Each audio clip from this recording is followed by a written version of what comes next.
সন্ত্রাসীরা ৩টি দলে বিভক্ত হয়ে হামলা চালিয়েছিল নিশ্চিত করেছে ফ্রান্স। জড়িত সন্দেহে বেলজিয়াম থেকে ৩ ফরাসি নাগরিক আটক। মৃতের সংখ্যা ১২৯, আহত অন্তত ৩৫২ জন।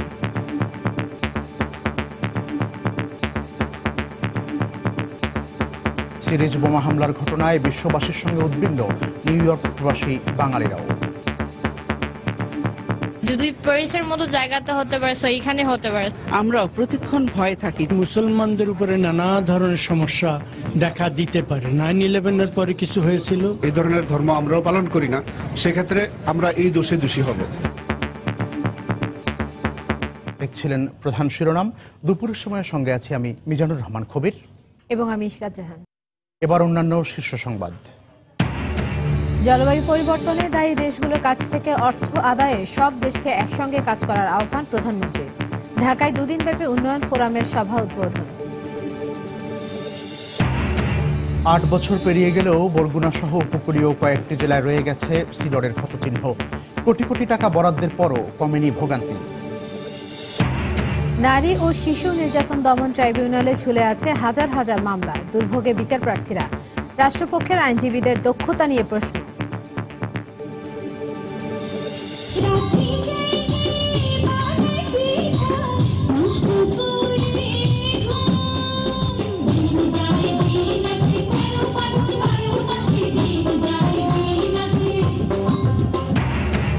ঢাকা বিশ্ববিদ্যালয়ের বকুলতলায় উৎসবমুখর পরিবেশে নবান্ন উদযাপন। নাচ গান ও পিঠাপুলির আয়োজনে মাতোয়ারা নগরবাসী। এবং সিরিজের শেষ টি-20তে আজ মুখোমুখি হবে বাংলাদেশ জিম্বাবুয়ে। হোয়াইট ওয়াশের লক্ষ্য টাইগারদের। সিরিজে অন্তত একটা জয় চায় সফরকারীরা।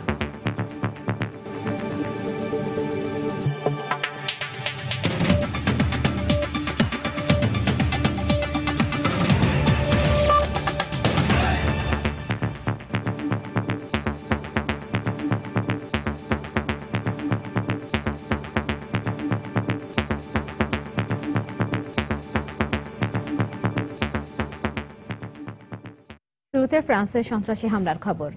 সন্ত্রাসীরা 3টি দলে বিভক্ত হয়ে প্যারিসে হামলা চালিয়েছে বলে নিশ্চিত করেছে ফ্রান্স। দেশটির প্রধান আইন কর্মকর্তা জানিয়েছেন, এই ঘটনায় জড়িত সন্দেহে বেলজিয়াম থেকে 3 ফরাসি নাগরিককে আটক করা হয়েছে। তিনি জানান, নিহত হামলাকারীদের মধ্যে 29 বছর বয়সী এক ফরাসি নাগরিককে চিহ্নিত করা হয়েছে। এদিকে তদন্ত দলের পক্ষ থেকে জানানো হয়েছে, জঙ্গিরা কিভাবে দেশে প্রবেশ করে এবং এই হামলার মদতদাতা কারা তা খতিয়ে দেখা হচ্ছে। এই ঘটনায় মৃতের সংখ্যা 129 এবং আহত হয়েছেন 352 জন। শুক্রবারের হামলার পরেই ফ্রান্সে যেন থমকে গেছে সময়। গোটা প্যারিস পরিণত হয়েছে নিরাপত্তা রক্ষীদের নগরীতে। জারি করা হয়েছে কারফিউ। রাত পেরিয়ে ভোর হতে না হতেই জরুরি বৈঠকে বসেন ফরাসি নেতারা। জানালেন, হামলাকারীদের ধরতে চলছে জোর তৎপরতা। আমাদের জন্য খুবই দুঃখের সময় এটি, কিন্তু ফরাসি নাগরিকরা এই সময় নিজেদের সাহসিকতার পরিচয় দিয়েছেন। সন্ত্রাসীদের ধরতে অভিযান চলছে। সন্ত্রাসবাদের বিরুদ্ধে আমাদের এই অভিযান অব্যাহত থাকবে। এদিকে ফরাসি প্রসিকিউটর জানিয়েছেন, 3টি দলে বিভক্ত হয়ে হামলা চালানো হয়েছে। নিহত 7 হামলাকারী মিশরীয় এবং সিরীয় পাসপোর্টধারী ছিল বলেও জানানো হয়েছে। এছাড়া এক হামলাকারী গ্রিস সীমান্ত দিয়ে দেশ ত্যাগ করেছে বলেও গণমাধ্যমকে জানিয়েছেন তিনি। আমরা শুধু সন্ত্রাসীদের খুঁজে বের করার চেষ্টাই করছি না, আমরা এই হামলার মদত দেয় কারা বা হামলার জন্য অর্থায়ন আসে কিভাবে তা জানতেও তদন্ত করছি। এরই মধ্যে বেলজিয়ামে হামলায় জড়িত সন্দেহে 3 ব্যক্তিকে আটক করা হয়েছে বলেও জানান তিনি। প্যারিস হামলার পর বেলজিয়ামেও জোরদার করা হয়েছে নিরাপত্তা ব্যবস্থা। অন্যদিকে আইএস জঙ্গিরা তাদের বিরুদ্ধে ইরাক এবং সিরিয়ায় অভিযান চালানোর প্রতিশোধ নিতেই বাতাক্লান হলে হামলা চালানোর কথা জানালেও ফরাসি প্রধানমন্ত্রী ম্যানুয়েল ভলস পরিষ্কার জানিয়ে দিয়েছেন, জঙ্গি দমনে তাদের অভিযান অব্যাহত থাকবে। এই হামলা আমাদের শক্তি দিবে জঙ্গিবাদ নির্মূলে। ভয় পেয়ে আইএস বিরোধী অভিযান বন্ধ করার প্রশ্নই ওঠে না। জঙ্গিদের আমরা বলতে চাই, তাদের বিরুদ্ধে যুদ্ধ ঘোষণা করছি আমরা। শুক্রবার বিকেলে প্যারিসের বাতাক্লান হলে কনসার্ট চলাকালে হামলা করে বন্দুকধারীরা। একই সময় আশপাশের বেশ কয়েকটি জায়গায় আত্মঘাতী বোমা হামলাও চালানো হয়। এতে নিহত হন বহু মানুষ। হামলার কিছুক্ষণ পরেই দায় স্বীকার করে জঙ্গি গোষ্ঠী আইএস। তানজিম বুনিয়াদ, সময় সংবাদ। প্যারিসে সন্ত্রাসী হামলার নিন্দা জানিয়ে নানা কর্মসূচির মধ্য দিয়ে ফ্রান্সের প্রতি সহমর্মিতা প্রকাশ করেছেন বিশ্বের বিভিন্ন দেশের হাজার হাজার মানুষ। শোকাচ্ছন্ন হৃদয়ে নিহতদের প্রতি শ্রদ্ধা জানানোর পাশাপাশি প্রতিবাদী এসব মানুষের কণ্ঠে ছিল সন্ত্রাসের বিরুদ্ধে মানবতার ডাক, ছিল সবাইকে এক হওয়ার আহ্বানও। মোমবাতির আলোয় স্মরণ করা হয় প্যারিসে ভয়াবহ সন্ত্রাসী হামলায় হতাহতদের। শনিবার রাতে ওয়াশিংটনে হোয়াইট হাউসের বাইরে জড়ো হন যুক্তরাষ্ট্রে নিযুক্ত ফরাসি রাষ্ট্রদূত সহ কয়েকশো প্রবাসী ফরাসি নাগরিক। এ সময় প্যারিসে সন্ত্রাসী হামলায় নিহতদের স্মরণে সেখানে 1 মিনিট নীরবতাও পালন করা হয়। এটা সত্যিই প্রচন্ড কষ্টের। যা হয়েছে তা কোনোভাবেই মেনে নেওয়া যায় না। সময় হয়েছে সবাই এক হয়ে সন্ত্রাসের বিরুদ্ধে লড়াইয়ে সংহতি প্রকাশ করার। আমরা বলতে চাই, যা ঘটে গেছে তাতে আমরা মোটেও ভীত নই। আমরা এখনো মানসিকভাবে প্রচন্ড শক্ত আছি। হামলায় নিহতদের স্মরণে মোমবাতি প্রজ্বলন কর্মসূচি পালিত হয়েছে লন্ডনেও। শনিবার লন্ডনের ট্রাফালগার স্কোয়ারে জড়ো হয়ে হামলায় হতাহতের প্রতি মোমবাতি হাতে শ্রদ্ধা জানান সেখানকার হাজার হাজার ফরাসি নাগরিক। এ সময় জাতীয় পতাকা হাতে ফ্রান্সের জাতীয় সঙ্গীত গাইতেও দেখা যায় তাদের। হামলার পর যেভাবে সবাই এক হয়ে সন্ত্রাসের বিরুদ্ধে প্রতিবাদ জানাতে রাস্তায় নেমে আসছে, যেভাবে সবাই সংহতি প্রকাশ করছে, তা আমাদেরকে প্রতিনিয়ত মানসিক শক্তি যোগাচ্ছে। আমি এখানে এসেছি কারণ আমি একজন ফরাসি নাগরিক। সন্ত্রাসীদেরকে বলতে চাই, আমরা সবাই সন্ত্রাসের বিরুদ্ধে এক এবং ঐক্যবদ্ধ আছি। এদিকে মোমবাতি প্রজ্বলনের পাশাপাশি প্যারিসে সন্ত্রাসী হামলায় নিহতদের স্মরণে ব্রাজিলের রিও ডি জেনেইরোতে অবস্থিত বিখ্যাত ভাস্কর্য ক্রাইস্ট দ্য রিডিমার আলোকিত করা হয়েছে নীল, সাদা আর লাল ফ্রান্সের পতাকার এই 3 রঙের আলো জ্বালিয়ে। এছাড়াও ফ্রান্সের পতাকার 3 রঙের আলো জ্বালিয়ে নিহতদের স্মরণে স্পেনের রাজধানী মাদ্রিদের সিটি হলে একই ধরনের কর্মসূচি পালন করেছে প্রবাসী ফরাসিরা। অন্যয় কর্মকার, সময় সংবাদ। প্যারিসে সিরিজ বোমা হামলার পর উদ্বিগ্ন হয়ে পড়েছেন যুক্তরাষ্ট্রের নিউ ইয়র্কে বসবাসরত প্রবাসী বাঙালিরা।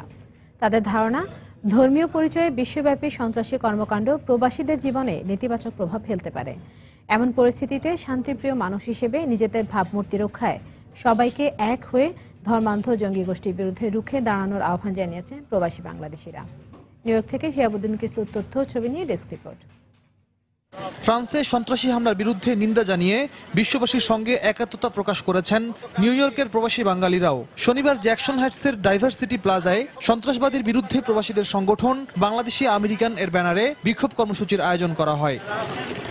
মানববন্ধন কর্মসূচিতে প্রবীণ সাংবাদিক সৈয়দ মোহাম্মদুল্লাহ, হাসান ফেরদৌস, মুজাহিদ আনসারি, কবি হাসান আল আবদুল্লাহ, মানবাধিকার কর্মী কাজী ফৌজিয়া সহ অন্যান্যরা বক্তব্য রাখেন। ধর্মের নামে সন্ত্রাসী হামলাকে মানবতা বিরোধী অপরাধ উল্লেখ করে জাতি, ধর্ম, বর্ণ নির্বিশেষে বিশ্বব্যাপী ধর্মান্ধতাকে রুখে দাঁড়ানোর আহ্বান জানান বক্তারা। ধর্মের নামে সন্ত্রাসীদের কর্মকাণ্ড ভাগ্যান্বেষণে আসা প্রবাসীদের কর্মজীবনকে হুমকির মুখে ফেলবে বলেও শঙ্কা প্রবাসীদের। যদি প্যারিসের মতো জায়গাতে হতে পারে, এইখানে হতে পারে। যে কোনো জায়গায় গেলে আগে চিন্তা করতে হবে আমরা সেফ কিনা। এই মুসলমান নামধারী কিছু বর্বরের অপকর্মের কারণে সকল মুসলমানের উপরে অপবাদ হয়, তাদের উপরে নানা ধরনের বিপদ নেমে আসতে পারে। যেহেতু বাংলাদেশের মানুষ এবং মুসলমান ধর্মের মানুষ, ইসলাম বিশ্বাসী মানুষ, সেই কারণে এই ধর্মের নাম ব্যবহারকারীদের কারণে এখানকার সাধারণ মানুষগুলা বিপদগ্রস্ত হতে পারে।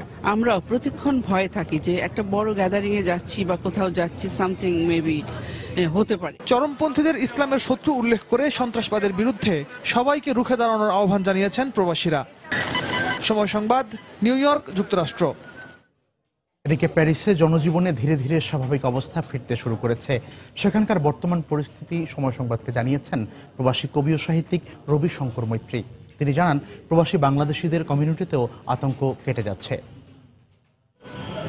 গত শুক্রবার রাত 9টার পর থেকে প্যারিসের 6টা স্পটে যে জঙ্গি হামলা এবং একটা বড় ধরনের প্যারিস আক্রমণের শিকার হয়েছে, এটা দ্বিতীয় বিশ্বযুদ্ধের পরে এত বড় মর্মান্তিক রক্তাক্ত ঘটনা আর ঘটেনি। বিভিন্ন অনলাইন টেলিভিশন এবং অনলাইন রেডিও, অনলাইন পত্রিকা থেকে যে তথ্যগুলো পাওয়া যাচ্ছে যে প্রায় 300 জন মারা যেতে পারেন বলে অনেকেই আশঙ্কা করছেন।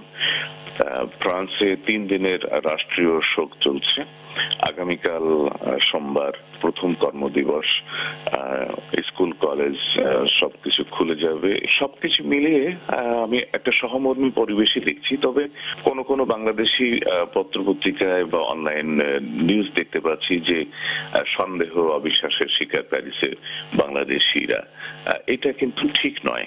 আসলে আমাদেরই মনের মধ্যে একটা মন গড়া সন্দেহ, আতঙ্ক নিয়ে আমরা হয়তো অনেকে ঘুরে বেড়াচ্ছি। কেউ কাউকে সন্দেহ করছে না। ফরাসি দেশে সহজে কেউ কাউকে সন্দেহ করে না। সবখানেই স্বাভাবিক জীবনযাপন চলছে। সিনেমা, থিয়েটার, বড়দিনের উৎসব, কোনো কিছুতেই কোথাও কোনো রুটিনের পরিবর্তন হয়নি। বাংলাদেশ থেকে মাননীয় প্রধানমন্ত্রী ফ্রান্সে আসবার কথা, সেই রুটিনেও কোনো পরিবর্তন হয়নি। প্রধানমন্ত্রী শেখ হাসিনা প্যারিসে এলে নতুন কমিটি তৈরি হবে, তার জন্যই তারা ভেতরে প্রস্তুতি নিচ্ছেন। যে কোনো ধরনের নাশকতা মোকাবেলায় সরকারের প্রস্তুতি রয়েছে বলে জানিয়েছেন স্বরাষ্ট্রমন্ত্রী আসাদুজ্জামান খান কামাল। সকালে ফায়ার সার্ভিস ও সিভিল ডিফেন্স আয়োজিত এক সেমিনার শেষে সাংবাদিকদের প্রশ্নের জবাবে কথা বলেন তিনি। সর্বোচ্চ নিরাপত্তা নিশ্চিতে আইন শৃঙ্খলা রক্ষা বাহিনীর নজরদারি বাড়ানো হয়েছে বলেও জানান মন্ত্রী। 2013 শেষের দিকে, 2014 প্রথম দিকে এরা যেই তাণ্ডব চালিয়েছিল, এগুলোকে আমরা আমাদের নিরাপত্তা বাহিনী সক্ষমতার সঙ্গে এগুলিকে প্রোটেক্ট করতে পেরেছে। আমরাও এই ব্যাপারে আমরা সজাগ রয়েছি, আমাদের দৃষ্টিও প্রসারিত রয়েছে, আমাদের ইন্টেলিজেন্সরাও কাজ করছে। আমরা মনে করি আমরা এই সমস্ত দাঙ্গাবাজ, এই সমস্ত জঙ্গিদেরকে আমরা প্রতিহত করতে পারবো, কারণ বাংলাদেশের মানুষ এই ধরনের দাঙ্গাবাজ, এই ধরনের জঙ্গিদের আশ্রয় প্রশ্রয় দেয় না এবং এদেরকে কোনো রকম সহযোগিতা করে না। জলবায়ু পরিবর্তন মোকাবেলায় প্রথাগত আর্থিক সহযোগিতার পাশাপাশি দারিদ্র্য বিমোচন এবং কর্মসংস্থান সৃষ্টিতে মনোযোগী হতে বিশ্ব বাণিজ্য ব্যবস্থার প্রতি গুরুত্ব আরোপ করেছেন প্রধানমন্ত্রী শেখ হাসিনা। সকালে বাংলাদেশের উন্নয়ন সহযোগীদের নিয়ে বাংলাদেশ উন্নয়ন ফোরামের সভায় তিনি বক্তব্য রাখেন।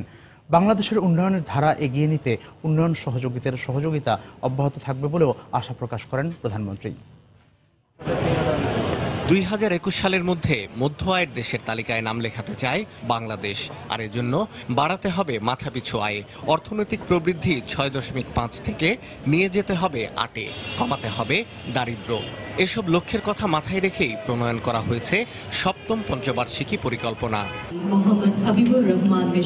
নতুন পঞ্চবার্ষিকী বাস্তবায়নে সরকারের কর্মকৌশল কি হবে, উন্নয়ন সহযোগীদের সামনে তা তুলে ধরতে ঢাকায় আয়োজন করা হয়েছে 2 দিনের এই সম্মেলন। উদ্বোধনী বক্তৃতায় জাতিসংঘ নির্ধারিত টেকসই উন্নয়ন লক্ষ্যমাত্রা অর্জনে বাংলাদেশে বিনিয়োগ বাড়ানোর আহ্বান জানান প্রধানমন্ত্রী শেখ হাসিনা। আমরা দৃঢ়ভাবে বিশ্বাস করি আন্তর্জাতিক সম্প্রদায় বাংলাদেশের বর্তমান উন্নয়ন ধারা এগিয়ে নিতে সার্বিক সহযোগিতা প্রদান অব্যাহত রাখবে। বিশ্বের বুকে একটি গতিশীল অর্থনীতি হিসেবে আত্মপ্রকাশ করার মতো সব উপায় ও উপকরণ আমাদের রয়েছে। দারিদ্র্য বিমোচন এবং কর্মসংস্থান তৈরিকে সর্বোচ্চ গুরুত্ব দিতে বিশ্ব বাণিজ্য ব্যবস্থার প্রতি আহ্বান জানান শেখ হাসিনা। উন্নয়ন ও জলবায়ু পরিবর্তন মোকাবেলায় প্রথাগত আর্থিক সহযোগিতার পাশাপাশি বিশ্ব বাণিজ্য ব্যবস্থা যাতে দারিদ্র্য বিমোচন, কর্মসংস্থান সৃষ্টি সহ সার্বিক বৈশ্বিক উন্নয়নে অবদান রাখতে পারে সে বিষয়ে আন্তর্জাতিক সম্প্রদায়কে আরও বেশি আন্তরিক ও মনোযোগী হতে হবে। জলবায়ু পরিবর্তনকে উন্নয়নের প্রধান অন্তরায় উল্লেখ করে তা মোকাবেলায় উন্নত দেশগুলোর অর্থছাড় প্রক্রিয়াকে আরও সহজ করতে বলেন প্রধানমন্ত্রী। বৈশ্বিক জলবায়ু অর্থায়ন প্রক্রিয়া বিদ্যমান শর্তসমূহ কঠিন ও জটিল। এই সংক্রান্ত তহবিলগুলিকে ঝুঁকিপূর্ণ দেশসমূহের চাহিদা ও অগ্রাধিকার অনুযায়ী কাজে লাগানোর ক্ষেত্রে বিদ্যমান বাধা ও অর্থছাড়ের ধীরগতি অপসারণ করতে হবে। বাংলাদেশের 7ম পঞ্চবার্ষিকী পরিকল্পনা বাস্তবায়নে প্রয়োজন হবে 31,90,000 কোটি টাকা, যার মধ্যে 24,65,000 কোটি টাকা আসবে বেসরকারি খাত থেকে। সরকার বিনিয়োগ করবে 7,25,000 কোটি টাকা। শাহ আলী জয়, সময় সংবাদ, ঢাকা। 2007 সালের এই দিনে ঘূর্ণিঝড় সিডর লন্ডভন্ড করে দেয় বরগুনা সহ উপকূলের কয়েকটি জেলা। ভয়াল এই দিনটির পর কেটে গেছে 8 বছর, কিন্তু আজও কাটেনি সিডরের ক্ষতচিহ্ন। বিধ্বস্ত বাঁধ নির্মাণ ও ক্ষতিগ্রস্তদের পুনর্বাসনে সরকারি বেসরকারিভাবে কোটি কোটি টাকা বরাদ্দ করা হলেও ভোগান্তি কমেনি উপকূলবাসীর। SMC ফাতে তোলা ছবিতে এম এ আজিমের রিপোর্ট। 8 বছর আগে এই দিনে ঘন্টায় 260 কিলোমিটার বেগে বাতাসের সাথে স্বাভাবিক জোয়ারের চেয়ে 10 থেকে 12 ফুট উচ্চতার পানি আঘাত হানে বরগুনায়। পানির চাপে পায়রা, বিষখালী ও বলেশ্বর নদী পারের বেড়িবাঁধ ভেঙে ভাসিয়ে নিয়ে যায় হাজার হাজার ঘরবাড়ি। পানিতে তলিয়ে নষ্ট হয় 37,064 একর জমির ফসল, আর প্রাণ হারায় 1,435 জন মানুষ। ভাই সিডারের কথা মনে করলে চোখের পানি রাহন যায় না। কোনো দিকে যাইতে না, যারা হাতুড়ি ফাতুড়ি নামছে হাতুড়ি ঠেলে মিললে লইয়ে গেছে। 20 মিনিট সময় হয় না, এর মধ্যে একটা তছনছ ক্লিয়ার। কিন্তু এত বছর পরও বেড়িবাঁধগুলোর মেরামত হয়নি। ক্ষতিগ্রস্ত এলাকায় আজও অনেকেই মানবেতর জীবনযাপন করছে। ঠিকাদাররা তো অভিজ্ঞ না, যে কারণে তারা টাকা টোকা লুটপাট করে তার কাজ উঠিয়ে নেয়। এলাকার ইউপি চেয়ারম্যান, ইউপি সদস্য মাধ্যমে সেই ঘরগুলো দেওয়া হয়েছে, যা ক্ষতিগ্রস্ত প্রকৃত তারা পায়নি। তবে জেলা প্রশাসনের শীর্ষ এ কর্মকর্তার দাবি, শিগগিরই বাঁধের স্থায়ী মেরামত ও গৃহহীনদের পুনর্বাসনের ব্যবস্থা করা হবে। এই কর্মসূচিগুলো যাতে সঠিকভাবে হয় এবং দ্রুততম সময় হয় সে বিষয়ে পানি উন্নয়ন বোর্ডের মাধ্যমেই যথাযথ পদক্ষেপ গ্রহণ করা হবে। ঘূর্ণিঝড় সিডরে বরগুনা জেলার প্রায় অর্ধলক্ষাধিকেরও বেশি ঘরবাড়ি বিধ্বস্ত হয়। ঘূর্ণিঝড়ের পরে মাত্র 5,000 ক্ষতিগ্রস্ত পরিবারকে বসতঘর দেয়া হয়। এছাড়া বরগুনার পায়রা, বলেশ্বর ও বিষখালী নদীপাড়ের প্রায় 300 কিলোমিটার এলাকার বেড়িবাঁধ বিধ্বস্ত হয়। দীর্ঘ 8 বছরেও যার স্থায়ী মেরামত কাজ শেষ করতে পারেনি পানি উন্নয়ন বোর্ড। এম এ আজিম, সময় সংবাদ, বরগুনা। দুপুরের সময় আরো থাকছে। 1 বছরেও রাজশাহী বিশ্ববিদ্যালয়ের শিক্ষক শফিউল ইসলাম হত্যাকাণ্ড তদন্তের চূড়ান্ত রিপোর্ট দিতে পারেনি পুলিশ। সহকর্মী ও স্বজনদের ক্ষোভ। এবং শীতের শুরুতেই ভোলা থেকে ঢাকা, বরিশাল ও লক্ষ্মীপুর নৌপথে নাব্য সংকট, যাত্রী চালকদের ভোগান্তি, দ্রুত ড্রেজিংয়ের দাবি। তদন্ত কাজে বিলম্ব ও সাক্ষী হাজির না করা সহ বিভিন্ন কারণে ঢাকার নারী ও শিশু নির্যাতন দমন ট্রাইব্যুনালগুলোতে ঝুলে আছে হাজার হাজার মামলা। জাতীয় মহিলা আইনজীবী সমিতির দাবি, বিভিন্নভাবে মামলাকে প্রভাবিত করা সহ রাষ্ট্রপক্ষের আইনজীবীদের দক্ষতার অভাবে বিলম্বিত হচ্ছে বিচার কাজ। তবে রাষ্ট্রপক্ষের আইনজীবী বলছেন, মামলার সংখ্যার তুলনায় ট্রাইব্যুনাল কম থাকায় বাড়ছে মামলা জট। সাদিকুর রহমানের রিপোর্ট। চোখে মারছে, আঘাত করছে, পুরো শরীরে আঘাত আছে। আমার সবাই মিলাই মারধর করে, একজনই না, আমার পুরো ফ্যামিলি। রাজধানীর মিরপুরের বাসিন্দা জয়নব বেগম যৌতুকের টাকা দিতে না পারায় স্বামীর হাতে মারধরের শিকার এই নারীকে বিচারের আশায় প্রায়ই আসতে হয় আদালতে। কয়েক 3 লাখ টাকা নিয়ে এলে তোরে বাড়িতে ঢুকতে দিব।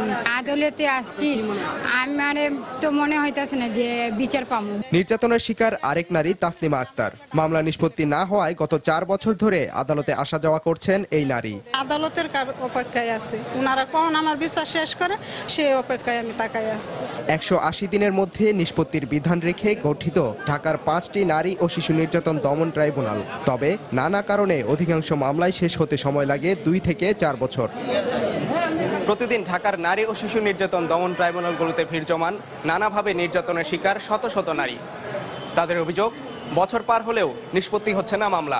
সঠিক সময়ে সাক্ষ্য গ্রহণ না হওয়াকে মামলা নিষ্পত্তিতে বড় বাধা বলে মনে করেন সংশ্লিষ্ট ট্রাইব্যুনালের রাষ্ট্রপক্ষের আইনজীবী। যথাসময়ে সাক্ষী হাজির করার জন্য থানা পুলিশের একটি বিশেষ সেল গঠন করা প্রয়োজন বলে মনে করেন তিনি। সেল গঠন থাকলেও মনে করেন ওখানে ওনারা সাক্ষীকে তড়িৎ গতিতে আমাদের এখানে পাঠাইতে পারে, তখন আমরা মামলাগুলো আদালতে শেষ করে দিতে পারি। নারী শিশুর যে 180 দিনের বিধানের কথা বলা আছে, কিন্তু তা তো এই অল্প সময়ের মধ্যে হয় না। তবে জাতীয় মহিলা আইনজীবী সমিতির নির্বাহী পরিচালক বলেন, রাষ্ট্রপক্ষের আইনজীবীদের সদিচ্ছার অভাবে অনেক সময় আদালতে এসে দুর্ভোগ পোহাতে হয় বিচার প্রার্থীদের। পিপি তাদের কিন্তু পলিটিক্যাল পোস্ট, এটা পলিটিক্যাল পোস্ট হতে তাদের কিন্তু সেই ধরনের ঠিক যোগ্যতা এবং কমিটেড দুইটাই দরকার। সরকারি কোনো লোকের দ্বারা যদি অপরাধটা হয়, তখন কিন্তু তারা এই কেসটাকে কিন্তু অন্যদিকে নিয়ে যাওয়ার চেষ্টা করে। ঢাকায় অবস্থিত 5টি ট্রাইব্যুনালের মধ্যে শুধুমাত্র একটি ট্রাইব্যুনালেই নিষ্পত্তির অপেক্ষায় ঝুলে আছে 2000 মামলা। সাদিকুর রহমান, সময় সংবাদ, ঢাকা। ময়মনসিংহে 3য় শ্রেণীর ছাত্রী নাদিরা হত্যার প্রতিবাদে এবং হত্যাকারীর ফাঁসির দাবিতে ক্লাস পরীক্ষা বন্ধ রেখে সড়ক অবরোধ, বিক্ষোভ মিছিল ও মানববন্ধন করেছে জেলা পরিষদ উচ্চ বিদ্যালয়ের শিক্ষক শিক্ষার্থীরা। সকালে মাসকান্দা এলাকায় স্কুল প্রাঙ্গণ থেকে বিক্ষোভ মিছিল বের করে তারা। মিছিল নিয়ে ঢাকা ময়মনসিংহ মহাসড়কে গিয়ে অবস্থান নিলে কিছু সময়ের জন্য যান চলাচল বন্ধ হয়ে যায়। পরে পুলিশ এসে তাদেরকে সরিয়ে দিলে যান চলাচল স্বাভাবিক হয়। এরপর মিছিলটি বিভিন্ন সড়ক ঘুরে আবারও বিদ্যালয়ে এসে শেষ হয় এবং সেখানে মানববন্ধন করেন তারা। গত বৃহস্পতিবার ময়মনসিংহ জেলা পরিষদ উচ্চ বিদ্যালয়ের 3য় শ্রেণীর ছাত্রী নাদিরা সুলতানাকে গলা কেটে হত্যা করা হয়।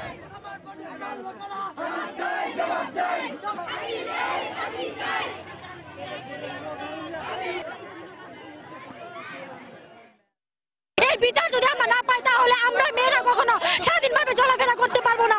এর বিচার চাই, বিচার চাই, হাবিবের ফাঁসি চাই। যে আমাদের মতো শিশুকে হত্যা করতে পারে তাদের অবশ্যই আমরা সুষ্ঠুমূলক বিচার চাই, তাদের অবশ্যই আমরা ফাঁসি চাই। যতক্ষণ পর্যন্ত আমরা নাদিরা হত্যার বিচার না হয় ততক্ষণ এবং হাবিবের ফাঁসি না হয় ততক্ষণ পর্যন্ত আমরা আন্দোলন চালিয়ে যাব।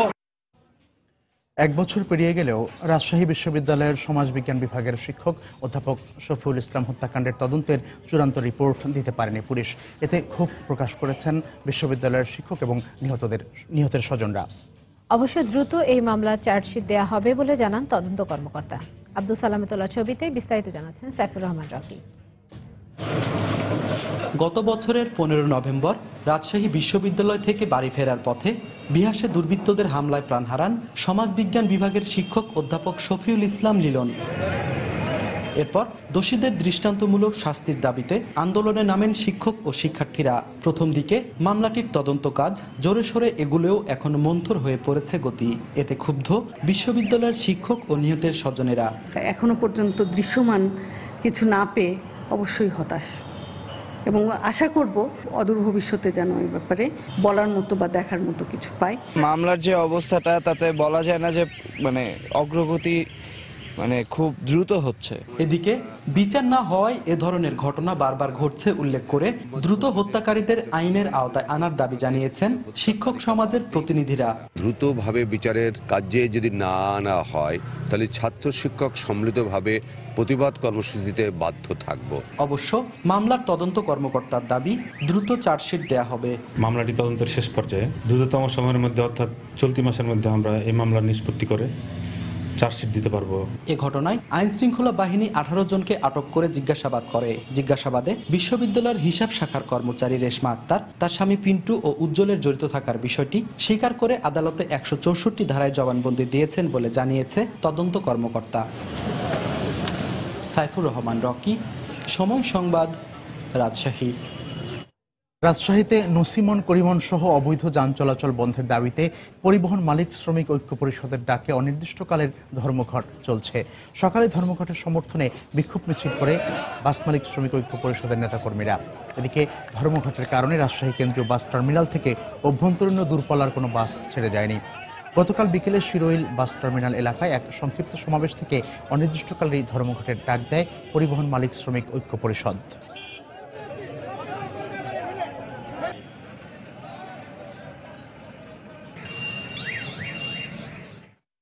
রাজশাহী কলেজ থেকে শিক্ষা সফরে গেছিলাম কুয়াকাটা, এসে শুনছি এরকম গাড়ি বন্ধ, তো অসুবিধা হচ্ছে। ধরেন আমরা তো এখন কোথায় কিভাবে যাবো এটা নিয়ে ভাবছি, এখন কার কাছে বলবো এটা বলার কেউ নাই। আমরা বারবার বিভাগ কমিশনার দিয়েছি, মেট্রো কমিশনার সঙ্গে আলাপ আলোচনা করার পরেও ওরা আমাদের সঙ্গে একটা ভাওতাবাজি করে। টেবিলে বসাবার বলে যা অমুক দিন থেকে অবৈধ যান চলাচল বন্ধ হয়ে গেল, অথচ আমার মালিক এবং আমরা শ্রমিকেরা আজ রাস্তায় নেমে পড়েছি। চারঘাট, বাঘা, দুর্গাপুর, আড়ানি, নন্দনগাছি সহ আমরা ভবানীগঞ্জ এবং নওগাঁ বন্ধের উপক্রম এবং চাপাই বন্ধের উপক্রম হয়ে গেছে। আমরা বাধ্য হয়ে রুটির তাগিদে আমরা এই রাস্তায় নামতে বাধ্য হয়েছি। আন্তর্জাতিক জঙ্গিবাদের প্রভাব থেকে দেশকে রক্ষা করতে সংলাপের মাধ্যমে জাতীয় ঐক্যের আহ্বান জানিয়েছেন বিএনপির ভাইস চেয়ারম্যান আব্দুল্লাহ আল নোমান। দুপুরে জাতীয় প্রেস ক্লাবে এক আলোচনা অনুষ্ঠানে বক্তব্য রাখেন তিনি। প্রধানমন্ত্রী বলেছেন যে অনেক বিদেশিরা আছে যারা এই ISIS এখানে তীব্র সংকট তারা তৈরি করতে চায়, আমরা সেটা তৈরি করতে দেব না। আমরা প্রধানমন্ত্রীর ভাষায় এ কথাই বলতে চাই যে এই ধরনের ষড়যন্ত্রের বিরুদ্ধে আমরাও আছি। আসুন জাতীয় ডায়লগের মধ্য দিয়ে আমরা সমস্যার সমাধান খুঁজে বের করার চেষ্টা করি। দেশের বিভিন্ন স্থানে যৌথ বাহিনীর অভিযানে বিএনপি ও জামায়াত শিবিরের নেতাকর্মী সহ প্রায় 200 জনকে আটক করা হয়েছে। পুলিশ জানায়, নাশকতা প্রতিরোধে গত কয়েকদিন ধরে দেশের বিভিন্ন স্থানে চলছে যৌথ বাহিনীর এই অভিযান। এরই অংশ হিসেবে ঝিনাইদহে গতকাল রাত থেকে আজ সকাল পর্যন্ত বিভিন্ন স্থান থেকে 6 জামায়াত নেতাকর্মীকে আটক করা হয়। এছাড়া একই সময়ে নাশকতার অভিযোগে সুনামগঞ্জ থেকে বিএনপি ও জামায়াত শিবিরের 4 জন সহ 46 জনকে গ্রেফতার করা হয়। এছাড়া চট্টগ্রামে 126, কুমিল্লায় 15, মেহেরপুরে 6, চাঁদপুরে 2 ও গাজীপুর থেকে 2 জনকে আটক করেছে যৌথ বাহিনী। খুলনা মহানগরীর সার্বিক নিরাপত্তা নিশ্চিত করতে গুরুত্বপূর্ণ স্থাপনা ও পয়েন্টে সিসি ক্যামেরা বসানোর কাজ শুরু করেছে সিটি কর্পোরেশন। এই সংক্রান্ত একটি পরিপত্র সংশ্লিষ্ট মন্ত্রণালয় থেকে খুলনা সিটি কর্পোরেশনে পাঠানো হয়েছে। অপরদিকে নিজস্ব উদ্যোগে একই কাজ শুরু করেছে খুলনা মেট্রোপলিটন পুলিশও। তরিকুল ইসলামের রিপোর্ট।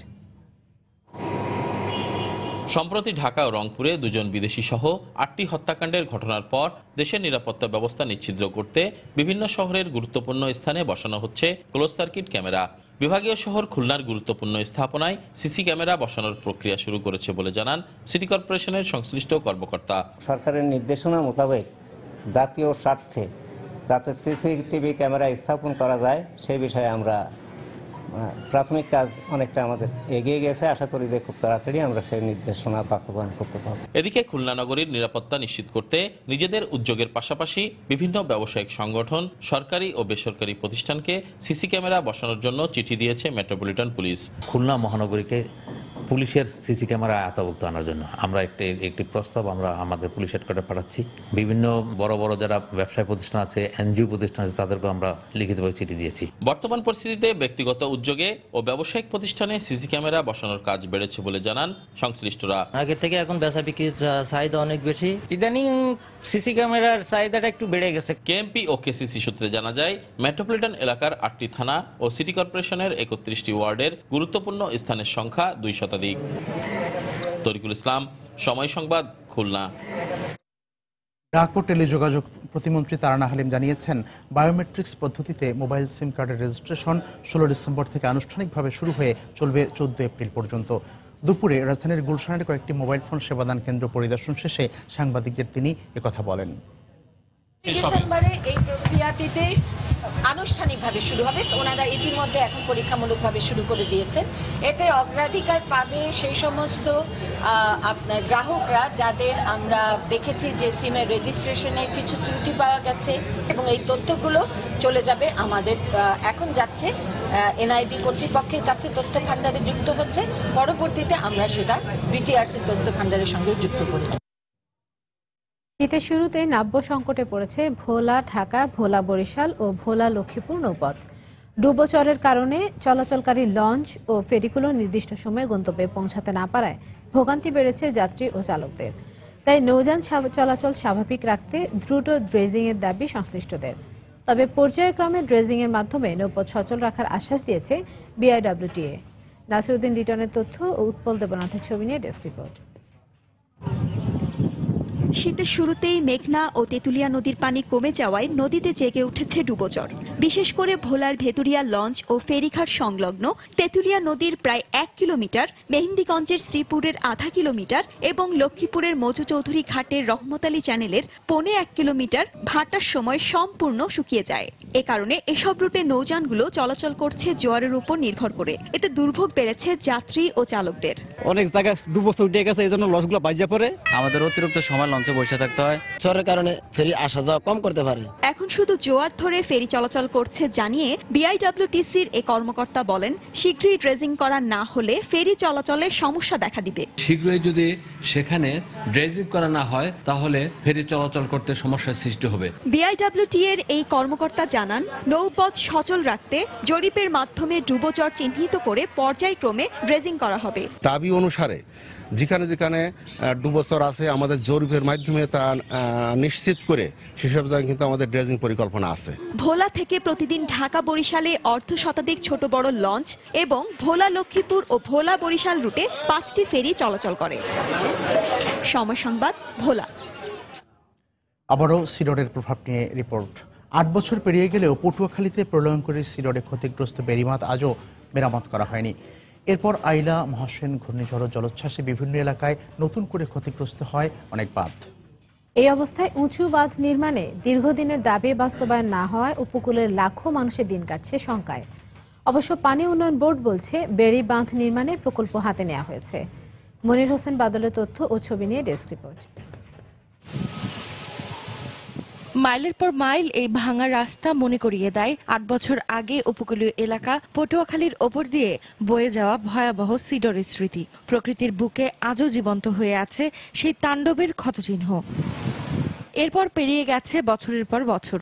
ভয়াল সিডরে ধ্বংসস্তূপে পরিণত হওয়া লোকালয় আজও তেমনি পড়ে আছে। প্রয়োজনীয় সংস্কারের অভাবে বাঁধগুলো হয়ে পড়েছে অকার্যকর। জোয়ার এলেই প্লাবিত হয় গোলখালী, লোহালিয়া, পায়রাগঞ্জ সহ উপজেলার বিস্তীর্ণ জনপদ।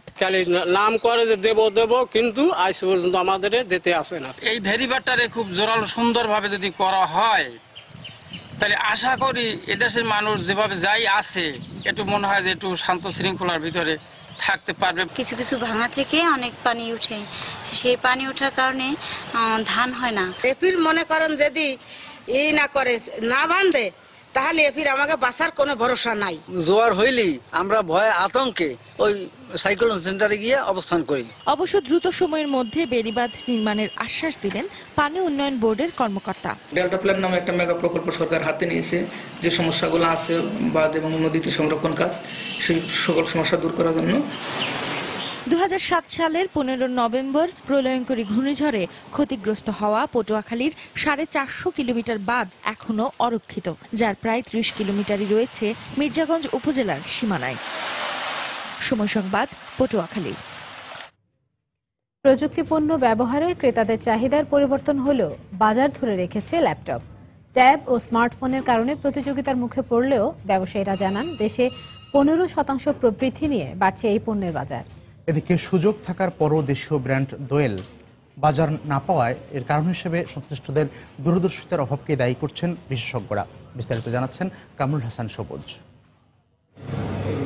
বদলে যাওয়া প্রযুক্তি পণ্যের বাজারে ক্রেতাদের চাহিদা আর স্বাচ্ছন্দ্যকে পুঁজি করে প্রতিনিয়ত যোগ হচ্ছে দরকারি সব পণ্য। এরই ধারাবাহিকতায় দেশের প্রযুক্তি বাজারে বড় জায়গা করে নিয়েছে সহজে বহনযোগ্য নানা ব্র্যান্ডের ল্যাপটপ।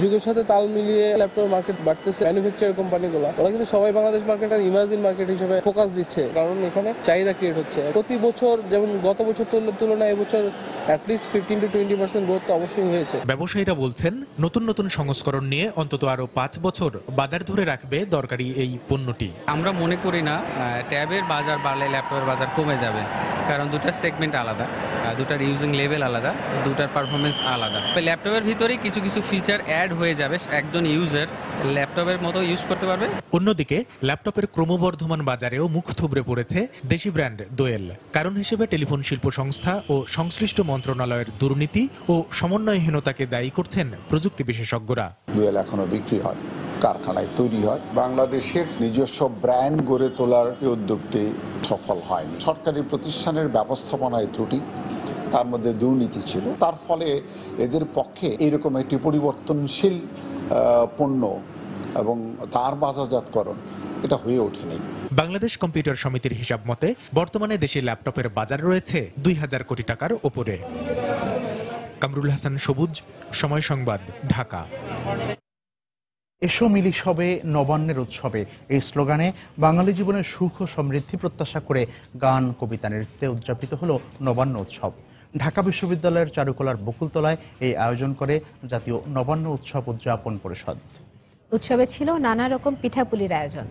উগ্র সাম্প্রদায়িকতার মোকাবেলায় এ ধরনের উৎসব আরও বড় পরিসরে আয়োজন করার দাবি জানিয়েছেন অংশগ্রহণকারীরা।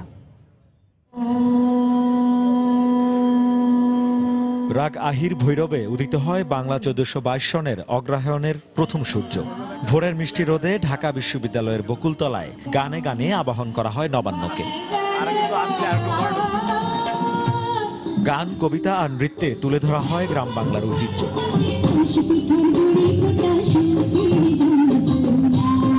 বাড়ি উঠানে ধান থাকে, মা চাচিরা ধানের কাজ করে, শহরে তো আর এটা দেখা যায় না। আমি এখানে নাচ করলাম ও আমি এখানটায় গান শুনেছি ও নাচ দেখেছি। আমাদের পহেলা বৈশাখ যেমন একটা সার্বজনীন প্রাণের উৎসব, ঠিক নবান্ন উৎসবটাও যদি ওই ধরনের উৎসবে পরিণত করা যায় আরো ভালো হতো। উৎসবে ফ্রান্সের জঙ্গি হামলায় মর্মান্তিক প্রাণহানির ঘটনায় শোক জানিয়ে কিছুক্ষণ নীরবতা পালন করা হয়। অশুভ শক্তির মোকাবেলায় এই ধরনের আয়োজন বড় ভূমিকা রাখে বলে মত বিশিষ্টজনদের। আটা বলো, রুটি বলো, পিঠা বলো, ভাতের সমান না। মাসি বলো, চাচি বলো, মায়ের মতন না। আমি নবান্নকে মায়ের স্থানে দেখতে পাই আর কি। নবাঙ্গের অঙ্গীকার হচ্ছে ওই নতুন বাংলাদেশ, সোনার যে স্বপ্নের বাংলাদেশ সেইটিকে গড়ে তোলা। এই অশুভ শক্তিটার উদ্দেশ্যই হচ্ছে যে আমাদের দমিয়ে রাখা, কিন্তু যতই দুঃখ শোক আসুক আমরা এগিয়ে যাব এবং এই সংস্কৃতি হাতিয়ার নিয়ে আমরা যত সহজে এগোতে পারবো। আর কিছু দিয়ে আমরা কিন্তু সমাজের সংস্কৃতি করতে পারবো না। এসো মিলিশ হবে নবান্নের উৎসবে, এই স্লোগানে উদযাপিত হচ্ছে এবারের নবান্ন উৎসব। উৎসবে আগতদের প্রত্যাশা বাঙালির সারা বছর যেন কাটে এরকম আনন্দে। শেখ জাহেদ, সময় সংবাদ, ঢাকা। ইমিগ্রেন্ট স্ট্যাটাস ও সব ভাষাভাষী নির্বিশেষে অভিবাসী বাবা মায়েদের স্কুল ব্যবস্থাপনায় সম্পৃক্ত করার ঘোষণা দিয়েছেন নিউ ইয়র্ক সিটি মেয়র বিল ডি ব্লাজিও। সেই সঙ্গে বাংলা সহ বহুভাষী শিক্ষক সংকট কাটিয়ে অভিবাসী শিক্ষার্থীদের মেধার বিকাশ ও উন্নয়নে নগর সরকার কাজ করছে বলেও মন্তব্য করেছেন নিউ ইয়র্ক সিটি স্কুলের চ্যান্সেলর কারমেন ফারিনা। শিহাবুদ্দিন কিশোর পাঠানো তথ্য ছবি নিয়ে ডেস্ক রিপোর্ট। নিউ ইয়র্কের বাঙালি অধ্যুষিত জ্যাকসন হাইটসে প্রথমবারের মতো অভিবাসীদের শিক্ষার অধিকার ও সুব্যবস্থা নিশ্চিত করতে এগিয়ে এলেন নিউ ইয়র্কের প্রোগ্রেসিভ মেয়র খ্যাত বিল ডি ব্লাজিও। পাবলিক স্কুল 69 অডিটোরিয়ামে অনুষ্ঠিত এ সভায় উপস্থিত হন নগর সরকারের সকল বিভাগীয় প্রধানগণ। সভার আয়োজন করেন বাংলাদেশিদের বন্ধু হিসেবে পরিচিত সিটি কাউন্সিলম্যান ড্যানিয়েল ড্রম। এ সময় শিক্ষা কোনো ব্যবসা নয়, আর তাই কর্পোরেটদের প্রেসক্রিপশন অনুযায়ী শিক্ষা ব্যবস্থা চলবে না বলে মন্তব্য করেন সিটি কাউন্সিলের শিক্ষা বিষয়ক কমিটির এই চেয়ারম্যান। অনুষ্ঠানে ভাষা, ধর্ম, বর্ণ নির্বিশেষে নতুন প্রজন্মকে আগামীর জন্য প্রস্তুত করতে দৃঢ় প্রতিজ্ঞ বলে সভায় মন্তব্য করেন নিউ ইয়র্ক সিটি মেয়র বিল ডি ব্লাজিও। স্কুল ব্যবস্থাপনায় অভিভাবকদের সম্পৃক্ত না করে কোনোভাবে শিক্ষা ব্যবস্থার ইতিবাচক পরিবর্তন সম্ভব নয়। আপনি যদি আপনার সন্তানকে ভবিষ্যতের জন্য প্রস্তুত করতে চান তবে অবশ্যই এটি করতে হবে, কেননা অভিভাবকই সন্তানের প্রথম এবং শেষ শিক্ষক। এদিকে নিউ ইয়র্ক সিটি স্কুল ব্যবস্থাপনায় ইতোমধ্যেই অভিবাসী, অভিভাবক ও শিক্ষার্থীদের জন্য 8টি ভাষায় তথ্য সরবরাহ নিশ্চিত করা হয়েছে বলে জানান new York city school chancellor কারমেন farina. ধর্ম, বর্ণ, ভাষা নির্বিশেষে শিক্ষার্থীদের সঠিকভাবে গড়ে তুলতে এবং শিক্ষা ব্যবস্থায় একটি পরিবর্তন আনতে আমাদের বহুভাষী শিক্ষক প্রয়োজন। আর তাই যারা শিক্ষকতা পেশায় আসতে আগ্রহী এবং যারা একটির বেশি ভাষা জানেন তাদের শিক্ষা ব্যবস্থায় সম্পৃক্ত করতে হবে। অনুষ্ঠানে নিউ ইয়র্কের বিভিন্ন সামাজিক ও বেসরকারি প্রতিষ্ঠানের প্রতিনিধি, শিক্ষক, শিক্ষার্থী, বাবা মা, কমিউনিটি নেতাদের বিভিন্ন প্রশ্নের জবাব দেন মেয়র বিল ডি ব্লাজিও। সময় সংবাদ, নিউ ইয়র্ক, যুক্তরাষ্ট্র।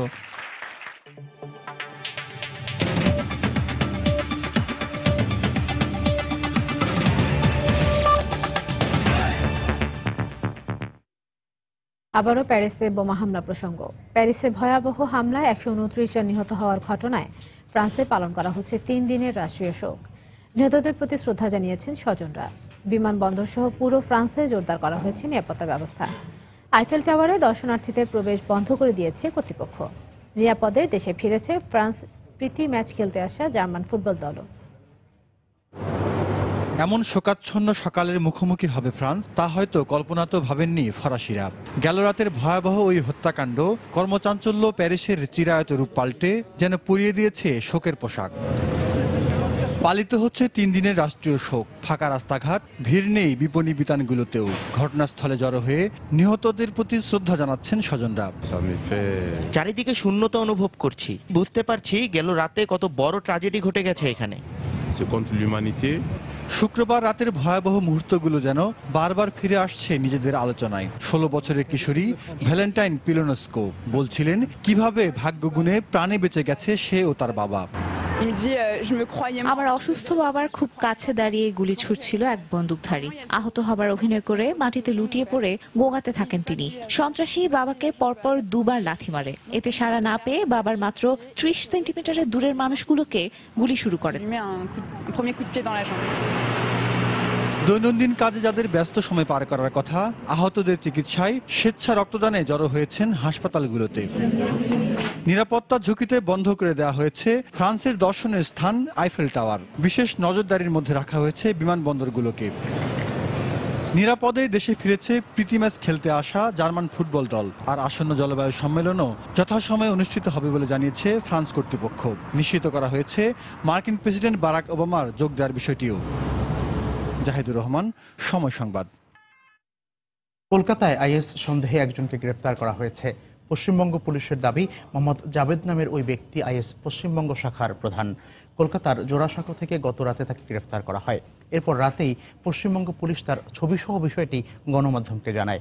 পুলিশ বলছে, আইএসের পশ্চিমবঙ্গ শাখার প্রধান জাবেদ ফেসবুক, টুইটার সহ সামাজিক যোগাযোগ মাধ্যম ব্যবহার করে সদস্য সংগ্রহের কাজ করত।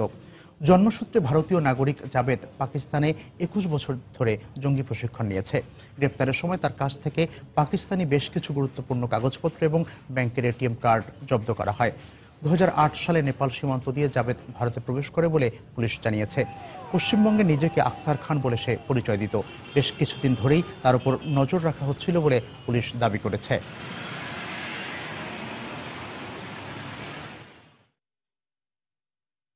ভারতের বিহার রাজ্যের বিধানসভা নির্বাচনে মহাজোটের সাফল্যের পর এবার পশ্চিমবঙ্গের বিধানসভা নির্বাচনেও একই ধরনের একটি বিকল্প রাজনৈতিক মোর্চা গঠনের প্রক্রিয়া শুরু করেছে রাজ্যের বিভিন্ন বিরোধী দল থেকে বের হয়ে আসা নেতাকর্মীরা। শনিবার জওহরলাল নেহরুর 125তম জন্মদিন উপলক্ষে পশ্চিমবঙ্গ কংগ্রেসের আয়োজনে এক সেমিনারে যোগ দেন বিজেপি ও তৃণমূল ছাড়া বাকি প্রায় সব রাজনৈতিক শক্তি। এ সময় তৃণমূল ও বিজেপিকে বাদ দিয়ে পশ্চিমবঙ্গে একটি বিকল্প জোট গঠনের সম্ভাবনা রয়েছে বলে ইঙ্গিত দেন লোকসভার প্রাক্তন স্পিকার সোমনাথ চট্টোপাধ্যায় এবং বামফ্রন্ট নেতা ও সাবেক মন্ত্রী রাজ্জাক মোল্লা।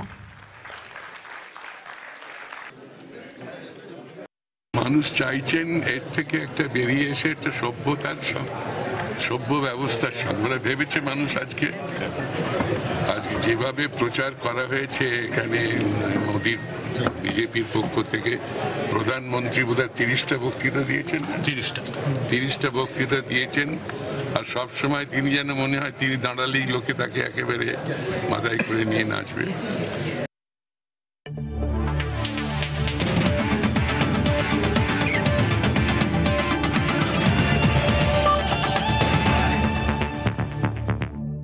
বাংলাদেশ জিম্বাবুয়ে টি-20 সিরিজের খবর। ওয়ানডের পর টি-20 সিরিজেও জিম্বাবুয়েকে হোয়াইট ওয়াশের লক্ষ্য বাংলাদেশের। সেই সঙ্গে সাফল্যের ধারাবাহিকতায় বছরের শেষ আন্তর্জাতিক ম্যাচটিতেও জয় ছাড়া কিছু ভাবছেন না মাশরাফি বাহিনী। অন্যদিকে আফগানিস্তানের বিপক্ষে হোম সিরিজের পর আরও একটি দুঃস্বপ্নের সিরিজ কাটানো জিম্বাবুয়ে শেষ ম্যাচটা জিতে লজ্জা এড়াতেই মাঠে নামবে। মিরপুরে দু দলেরই ম্যাচটি শুরু হবে বিকেল 5টায়। মাত্র 45টি টি-20 ম্যাচের ইতিহাসে বাংলাদেশের সাফল্য কখনোই আহামরি ছিল না। 31টি হারের বিপরীতে টাইগারদের জয় মাত্র 13টিতে। আর ওয়েস্ট ইন্ডিজ ও পাকিস্তানের বিপক্ষে 3টি ম্যাচ ছাড়া বাকি জয়গুলো এসেছে জিম্বাবুয়ে, কেনিয়া ও আয়ারল্যান্ডের মতো দুর্বল প্রতিপক্ষের বিপক্ষে। প্রথম ম্যাচে জিম্বাবুয়েকে অল্প রানে বেঁধে ফেলেও সহজ ম্যাচ কঠিন করে জেতার কীর্তি দেখিয়েছে মাশরাফি মুশফিকরা। জিম্বাবুয়ের মতো খর্বশক্তির দলের বিপক্ষে এমন সাদামাটা পারফরমেন্স কিছুটা দুশ্চিন্তার ছাপ ফেলেছে টাইগারদের তাঁবুতে। তাই সিরিজের প্রথম টি-20 শেষে কিছুটা আক্ষেপ ছিল অধিনায়ক মাশরাফির কণ্ঠে। পুরোপুরি সন্তুষ্ট হবার মতো জয় আমরা পাইনি, এটা সত্য। তারপরও আমরা ম্যাচটা জিতেছি, এটাই বড় কথা। পরের ম্যাচে দলের সব ক্রিকেটাররা আরো দায়িত্ব নিয়ে খেলবে, সেটাই আশা করি। আর এই ম্যাচে ভুলগুলো থেকে শেখার সুযোগ তো রয়েছেই। তারপরও নিজেদের মানসিকভাবে চাঙ্গা রাখার চেষ্টায় ব্যস্ত হাথুরু সিং এর শিষ্যরা। সে কারণেই ম্যাচের আগের দিন কোনো অনুশীলন নেই। একেবারে নির্ভর থাকা টাইগাররা এদিন সকালে সুইমিং শেষে কেউ হোটেলে, কেউ বা আবার বাইরে ঘুরে ফিরেই সময় কাটিয়েছেন। তবে ব্যতিক্রম ছিলেন মুশফিক। ঐচ্ছিক অনুশীলনের দিনে মিরপুরের ইনডোরে নেটে ঘাম ঝরিয়েছেন মুশফিক। অন্যদিকে হারের ভারে মুষড়ে পড়া জিম্বাবুয়ের অবস্থা ঠিক উল্টো। মাঠের ব্যর্থতা ঢাকতে নিজেদের মধ্যে গল্প আর আড্ডাতেই ব্যস্ত ছিলেন তারা। অনুশীলন না থাকায় হোটেলেই সময় কেটেছে চিগুম্বুরা ওয়ালারদের। পুরো সফরে টানা 4টি ম্যাচ হারের পরও জয় দিয়ে শেষ করতে চায় জিম্বাবুয়ে, এমনটাই জানালেন জিম্বাবুয়ান অধিনায়ক এলটন চিগুম্বুরা। আসলে যা হয়ে গেছে তা নিয়ে মোটেই ভাবতে চাই না। আর একটি ম্যাচ বাকি আছে, সেটিতে জয় নিয়েই বাড়ি ফিরতে চাই। প্রথম টি-20 পারফরমেন্স আমাদের সেক্ষেত্রে কিছুটা হলেও আত্মবিশ্বাস যোগাবে। হিসেব নিকেশের পর্বটা একেবারে শেষ পর্যায়ে। বছরের শেষ আন্তর্জাতিক কোনো ম্যাচ খেলতে মাঠে নামছে মাশরাফি বাহিনী। সারা বছরের সাফল্যের ধারা ধরে রেখে শেষটাও জয় দিয়ে করতে চায় তারা। হোয়াইট ওয়াশের লক্ষ্য নিয়ে জিম্বাবুয়ের বিপক্ষে সিরিজের শেষ টি-20তে মাঠে নামবে তারা। অন্যদিকে জিম্বাবুয়েও চায় লজ্জা এড়াতে।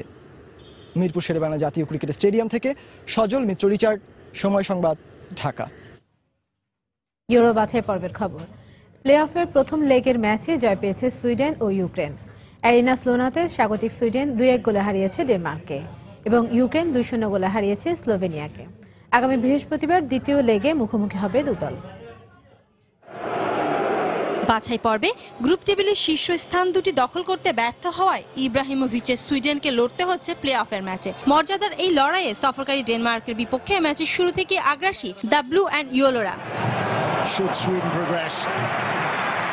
কড়া মার্কিং এ থাকা পিএসজি তারকা স্ট্রাইকার ইব্রাহিমোভিচ লড়াই করেছেন নিজেকে খুঁজে পেতে। এই সুযোগে প্রতিপক্ষের রক্ষণ দুর্গে আক্রমণ শানে বুন্দেসলিগার দ্বিতীয় বিভাগে খেলা এমিলি ফ্রসবার্গ প্রথমার্ধের শেষ মুহূর্তে সুযোগ সন্ধানে এক গোলে স্বাগতিক প্রায় 50,000 সমর্থককে আনন্দের উপলক্ষ এনে দেন 24 বছর বয়সী এই স্ট্রাইকার। দ্বিতীয়ার্ধে আরো আগ্রাসী হয়ে ওঠে স্বাগতিকরা। 50 মিনিটে ফ্রসবার্গকে অবৈধভাবে বাধা দিলে পেনাল্টি পায় স্বাগতিকরা, যা থেকে গোল করতে ভুল করেননি পিএসজি তারকা স্ট্রাইকার জালাতান ইব্রাহিমোভিচ। 80 মিনিটে স্বাগতিক মিডফিল্ডার নিচোলাই জার্গেনসেনের গোল হারের ব্যবধান কমিয়েছে মাত্র। বাকি সময় আর কোনো গোল না হলে প্রথম লেগে জয় নিয়ে মাঠ ছাড়ে স্বাগতিক সুইডেন। প্লে অফের আরেক ম্যাচে অ্যারেনা লিভে স্লোভানিয়াকে আতিথ্য দেয় ইউক্রেন। ম্যাচের শুরু থেকে আগ্রাসী স্বাগতিকরা সাফল্যের দেখা পায় দ্রুতই। 22 মিনিটে আন্দ্রো ইয়ারমোলিয়ান্সকার গোলে লিড পায় স্বাগতিকরা। গোল পরিশোধে মরিয়া স্লোভানিয়ার আক্রমণগুলো পথ হারাতে থাকে আক্রমণ ভাগের দুর্বলতায়, ফলে 1-0 গোলে এগিয়ে থেকেই বিরতিতে যায় ইউক্রেন। দ্বিতীয়ার্ধে স্বাগতিকদের হয়ে লিডটা দ্বিগুণ করেন 30 বছর বয়সী স্ট্রাইকার ইয়েভেন সেলাজানিয়াভ। গোল পরিশোধে মরিয়া সফরকারীদের আক্রমণ পাল্টা আক্রমণে জমে ওঠে লড়াই, কিন্তু গোলরক্ষকের দৃঢ়তায় ব্যর্থতায় সঙ্গী হয় সফরকারীদের। ফলে জয় নিয়ে ফ্রান্স ইউরোপিয়ান চ্যাম্পিয়নশিপের স্বপ্ন বাঁচিয়ে রেখেছে ইউক্রেন। শায়লা পারভিন, সময় সংবাদ। দুপুরের সময়ে এ পর্যায়ে শীর্ষ সংবাদগুলো জানিয়ে দিচ্ছি আরেকবার। সন্ত্রাসীরা 3টি দলে বিভক্ত হয়ে হামলা চালিয়েছিল নিশ্চিত করেছে ফ্রান্স। নিন্দা জানিয়ে দেশে দেশে নানা কর্মসূচি। উদ্বিগ্ন নিউ ইয়র্ক প্রবাসী বাঙালিরা। জলবায়ু পরিবর্তনে দায়ী দেশগুলোর কাছ থেকে অর্থ আদায়ে সব দেশকে একসঙ্গে কাজ করার আহ্বান প্রধানমন্ত্রীর। ঢাকায় দুদিনব্যাপী উন্নয়ন ফোরামের সভার উদ্বোধন। নারী ও শিশু নির্যাতন দমন ট্রাইব্যুনালে ঝুলে আছে হাজার হাজার মামলা। দুর্ভোগে বিচার প্রার্থীরা। রাষ্ট্রপক্ষের আইনজীবীদের দক্ষতা নিয়ে প্রশ্ন।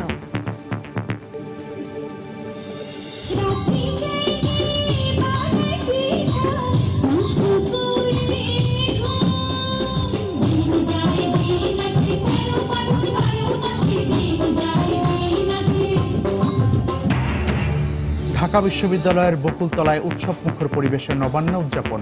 নাচ গান ও পিঠাপুলির আয়োজনে মাতোয়ারা নগরবাসী। এবং সিরিজের শেষ টি-20তে আজ মুখোমুখি হবে বাংলাদেশ জিম্বাবুয়ে। হোয়াইট ওয়াশের লক্ষ্য টাইগারদের। সিরিজে অন্তত একটা জয় চায় সফরকারীরা।